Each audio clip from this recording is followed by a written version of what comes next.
এরপরে কি আছে, এরপর হচ্ছে এনার্জি শক্তির আর একটা রূপ, সেটা হচ্ছে বিভব শক্তি বা potential energy. Potential energy, potential এই শব্দটা তোমরা অনেকে শুনছো তাই না? পোটেনশিয়াল বলে না, ওর ভিতর কি বলে স্পোর্টসের পোটেনশিয়াল ছিল, কিন্তু ছেলেটারে বাবা মায়ের পড়াশোনা করে শেষ করে ফেললো। তোমরা অনেকে মনে করো যে তোমাদের ভিতর অনেক প্রতিভা আছে, লেখালেখির প্রতিভা আছে, সুপ্ত প্রতিভা, অনেকে খাতায় লেখো, অনেক বিভিন্ন ধরনের কবিতা লেখো। আই নো, আমি তোমাদের বয়সটা তো পার করে আসছি তাই না, আমি সব কিছু জানি। তো সেক্ষেত্রে কি বলি আমরা, পোটেনশিয়াল আছে তাই না, সেক্ষেত্রে কি বুঝায়, ওর ভিতর সুপ্ত একটা প্রতিভা আছে, ওর ভিতর আসলে ওইটার প্রতিভাটা আছে।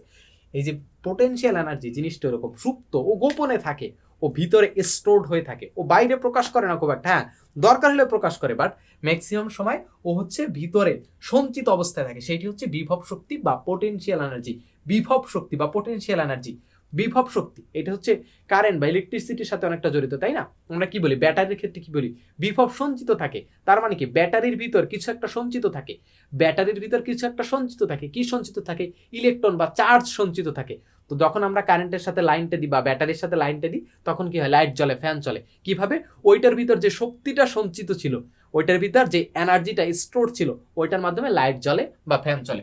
বিভব শক্তি হচ্ছে এরকম। বিভব শক্তির সংজ্ঞাটা কি, বিভব শক্তি মানে হচ্ছে কোনো বস্তুর মধ্যে সঞ্চিত শক্তি, কোনো বস্তুর ভিতরে স্টোরড এনার্জি, ওর ভিতরে যে শক্তিটা সঞ্চিত থাকে সেইটা, যা দ্বারা বস্তুটি কাজ করতে পারবে, মানে পরবর্তীতে সেইটা দ্বারা বস্তুটা কাজ করতে পারবে।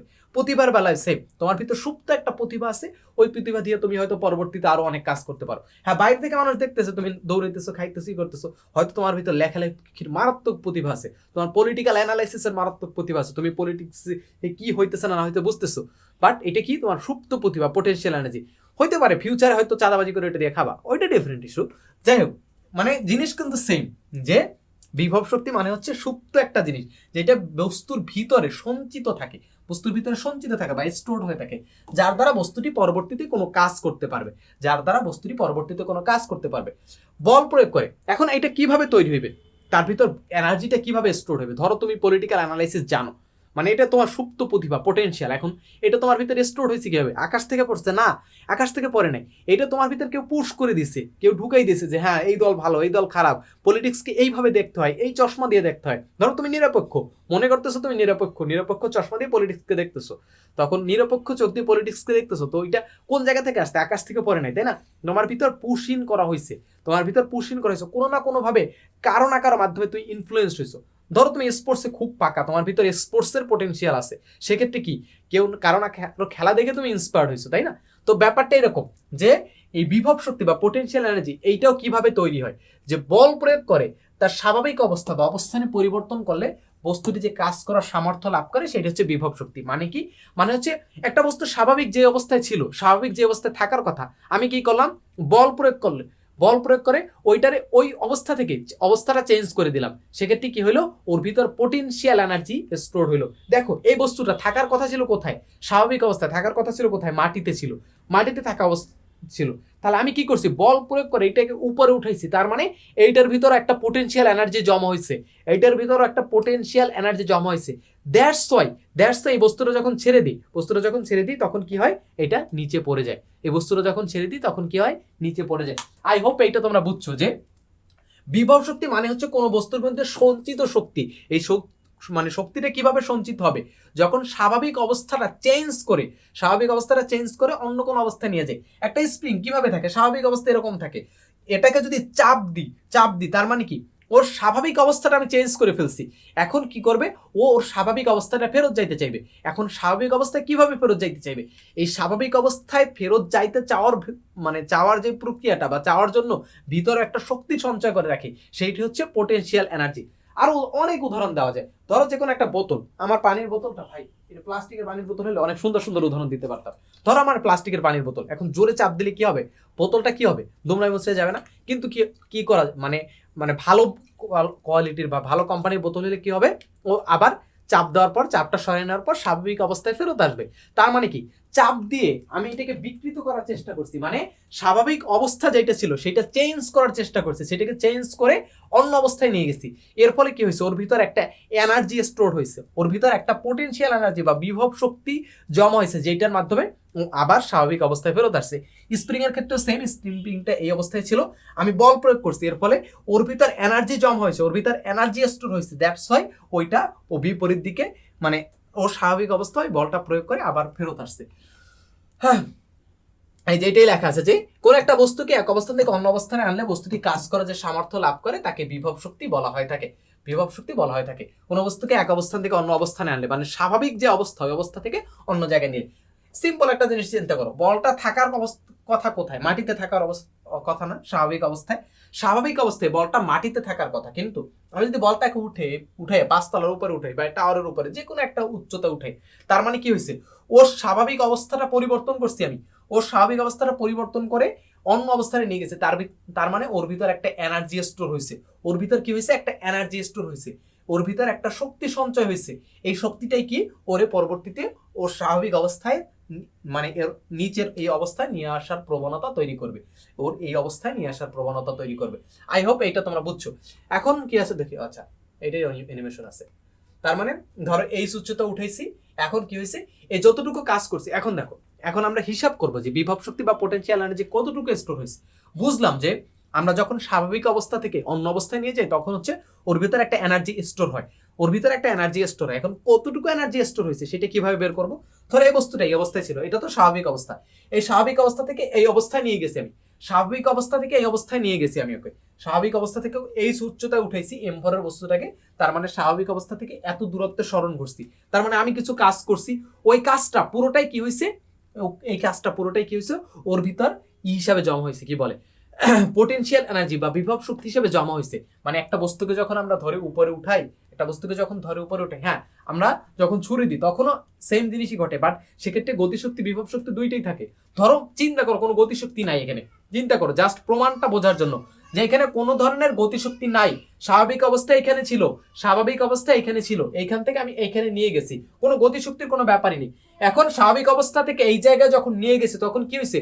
ওর ভিতর এনার্জি স্টোর হয়েছে, ওর ভিতর কি হয়েছে? এনার্জি স্টোর হয়েছে। এখন কতটুকু এনার্জি স্টোর হয়েছে? যতটুকু আমি কাজ করছি ততটুকুই তো। এখন এই জায়গা থেকে এই জায়গায় নিতে আমি কতটুকু কাজ করছি? কতটুকু কাজ করছি বলো, কতটুকু কাজ করছি? এই জায়গা থেকে এই জায়গায় নিতে আমি কতটুকু কাজ করছি সেটা আমরা বের করতে পারলেই তো আমরা এই যে বিভব শক্তি বা পোটেনশিয়াল এনার্জিটা বের করে ফেলতে পারবো। তো বিভব শক্তি মানে কি? কৃত কাজ, আমি কতটুকু কাজ করছি। এখন এখানে কাজ আমি কতটুকু করছি, কোন বলের বিরুদ্ধে? এখানে কি মানে বস্তুটা কি ছিল মানে একেবারে কি কি বলে এর উপর কারো কি প্রভাব ছিল না? ছিল তো। এই বস্তুটা যখন এই জায়গায় ছিল তখন কি হয়েছে? এই বস্তুটা যখন এই জায়গায় ছিল তখন কি হয়েছে? ওকে পৃথিবী টানতেছিল, ওই বলের বিরুদ্ধে কাজ করে উপরে আমি নিছি, তার মানে ওই বলের বিরুদ্ধে আমি একটা কাজ করছি, বলের বিপরীত দিকে আমি একটা কাজ করছি। তো তার মানে কি এক্ষেত্রে বলের বিপরীতে একটা কাজ হয়েছে। তাহলে কৃত কাজ কত? বল এবং বল গুণ স্মরণ। তাহলে বলটা কোন দিকে কাজ করতেছিল? এইদিকে, স্মরণটা হয়েছে এইদিকে, মানে বিপরীত দিকে। এখানে স্বাভাবিক অবস্থা একটা মাইনাস আসার কথা, বাট এনার্জির ক্ষেত্রে আমরা জাস্ট এটা হিসাব করতেছি, ভ্যালুটা হিসাব করতেছি। তার মানে বল গুণ স্মরণ, বল কোন দিকে কাজ করতেছিল? এই ক্ষেত্রে বলটা কোন দিকে কাজ করতেছিল? এফ বলটা কোন দিকে কাজ করতেছিল বা ডব্লিউ বলটা কোন দিকে কাজ করতেছিল? নিচের দিকে। এমজি নিচের দিকে কাজ করতেছিল, নিচের দিকে কাজ করতেছিল, ওইটার বিপরীত দিকে আমি স্মরণ ঘটাইছি। তার মানে বল এমজি ইন্টু এইচ, এইটাই হচ্ছে বিভব শক্তি। বিভব শক্তির যত সূত্র পড়বা এইটা দিয়ে, মানে বিভব শক্তি ম্যাক্সিমাম ক্ষেত্রে বিভব শক্তি বা পোটেনশিয়াল এনার্জি এমজি এইচ, এই সূত্র দিয়ে তোমরা লিখে দিতে পারবা। বিভব শক্তি মানে হচ্ছে এমজি এইচ। বিভব শক্তি মানে কি? বিভব শক্তি মানে হচ্ছে এমজি এইচ। বিভব শক্তি সিম্পলি মানে যে কোনো সূত্রে বিভব শক্তি ইপি, বিভব শক্তি ইপি দ্বারা প্রকাশ করি, EP is equal to MGH. এই দুইটা সূত্র এই অধ্যায় মূলত এই দুইটা সূত্রই কাজে লাগে। EK potential energy, potential energy কত? Half M V square, half M V square. আর পোটেনশিয়াল এনার্জি পোটেনশিয়াল এনার্জি হচ্ছে এইটা, আর কাইনেটিক এনার্জি হচ্ছে এইটা। Kinetic energy EK, kinetic energy এটা হাফ এম ভি স্কয়ার, এবং পোটেনশিয়াল এনার্জি ইপি, পি দিয়ে পোটেনশিয়াল বোঝায়, ইপি ইজ ইকুয়াল টু কত? এমজিএইচ। এম হচ্ছে বস্তুর ভর, জি কত? জি হচ্ছে 9.8, এইচ হচ্ছে বস্তুটাকে কত উচ্চতায় নিয়ে গেছে। এখন দেখো গতিশক্তির ক্ষেত্রে সব জায়গায় সেম সূত্র ব্যবহার করছি, সব জায়গায় আমি সেম সূত্র ব্যবহার করছি, একেবারে সেম সূত্র, অন্য কোনো সূত্র লাগে না। বাট বিভব শক্তির ক্ষেত্রে সব জায়গায় আমি সেম সূত্র ব্যবহার করতে পারি না।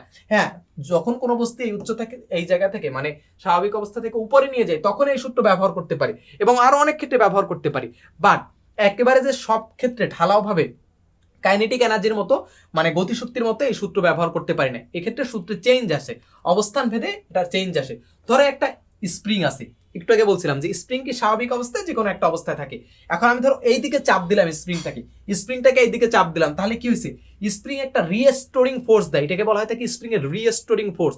মানে স্প্রিং যখন স্প্রিংকে চাপ দিয়ে আমি হচ্ছে সংকুচিত করি, তখন বিপরীত দিকে একটা রিস্টোরিং ফোর্স দেয়, রিস্টোরিং ফোর্স বলা হয় থাকে এটাকে, ওই ফোর্সটাকে বলা হয় থাকে রিস্টোরিং ফোর্স। তার মানে ওইটার ভিতর একটা গতিশক্তির সঞ্চয় হয়, মানে আমি তার ভিতর একটা বিভব শক্তি বা পোটেনশিয়াল এনার্জি সঞ্চয়। আমি যখন চাপ দিয়ে রাখছি বা সংকুচিত করছি, তখন ওর ভিতর একটা শক্তি সঞ্চয় হয়েছে, এই শক্তিটাকে বলা হয় থাকে বিভব শক্তি। এখন এইটা কিভাবে বের করব, এইটা বের করার একটা সূত্র আছে, সেটা সূত্র হচ্ছে বিভব শক্তি ইপি ইজ ইকুয়াল টু কত, হাফ কে এক্স স্কোয়ার। কে এখানে কে হচ্ছে স্প্রিং ধ্রুবক বলা হয় থাকে, এইটাকে বলা হয় থাকে স্প্রিং ধ্রুবক, এইটাকে বলা হয় থাকে কি স্প্রিং ধ্রুবক। কে ইজ ইকুয়াল টু কত, স্প্রিং ধ্রুবক। আসছি একটু পরে একটু স্প্রিং ধ্রুবক K is equal to newton metre inverse 1। তারপর হচ্ছে সাম্যাবস্থান, এক্স মানে হচ্ছে সাম্যাবস্থান থেকে সরণ। আচ্ছা এই কই গেল, দাঁড়াও, আসল জিনিস তো বোঝানো হয়নি। এইখানে এফ মানে হচ্ছে একটু আগে যেটা বলছিলাম, এইখানে এফ এক মানে সম্পূর্ণ ভিন্ন একটা জিনিস, যদিও তারপর আমি বুঝাই দিই একটু, জাস্ট সম্পূর্ণ ভিন্ন একটা জিনিস, ভিন্ন না, এটার সাথে রিলেভেন্ট, বাট এফ এর বিষয়ে তো আমাদের বইতে কিছু বলা নাই, প্লাস এমনিতে এই স্প্রিং এর ব্যাপারেও বলা নাই বইতে। তারপর আমি স্প্রিং ঢুকাইছি, তারপর এখন যদি এবার এফ বুঝাইতে যাই, পোলাপান আমার পিটাইবে, যদি না বুঝো প্যারা নাই। আমি যখন এইদিকে বল প্রয়োগ করছি, তখন স্প্রিং সম্পূর্ণ প্রতি মুহূর্তে আমাকে বিপরীত দিকে একটা বল প্রয়োগ করতেছিল, সেটাকে বলা হয় থেকে স্প্রিং এর রিস্টোরিং ফোর্স। আমি যখন স্প্রিংটাকে সংকুচিত করছি, দেখো আবার দেখাই, আমি যখন স্প্রিংটাকে সংকুচিত করছি, দেখুন এফটা কোন দিকে, সংকুচিত করা অবস্থায়, সংকুচিত করলে এফটা থাকে এইদিকে, প্রসারিত করলে স্প্রিং কি হইতে চায়, সংকুচিত হইতে চায় না, মানে স্বাভাবিক অবস্থায় ফেরত যেতে চায়, তখন কি এফটা হচ্ছে বিপরীত দিকে কাজ করে, এফটা কি কোন দিকে কাজ করে, বিপরীত দিকে, এবং সেইটা থেকে বিভব শক্তির সূত্র আসছে হাফ কে এক্স স্কোয়ার। এখন বলতে পারো যে ভাই হাফটা কোন জায়গা থেকে আসলো, এই জায়গায় হাফ কোন জায়গা থেকে আসলো, ভাই হাফ কোন জায়গা থেকে আসলো, এটা প্রমাণটা অনেক বড়, বাট তোমাদের বিভিন্ন বইতে মানে কনসেপ্ট বুক টাইপের বইতে অন্য একটা সূত্র দেওয়া আছে, ওয়েট এ মিনিট, সূত্রটা হচ্ছে জাস্ট একটা সিম্পল গ্রাফ দিয়ে প্রমাণ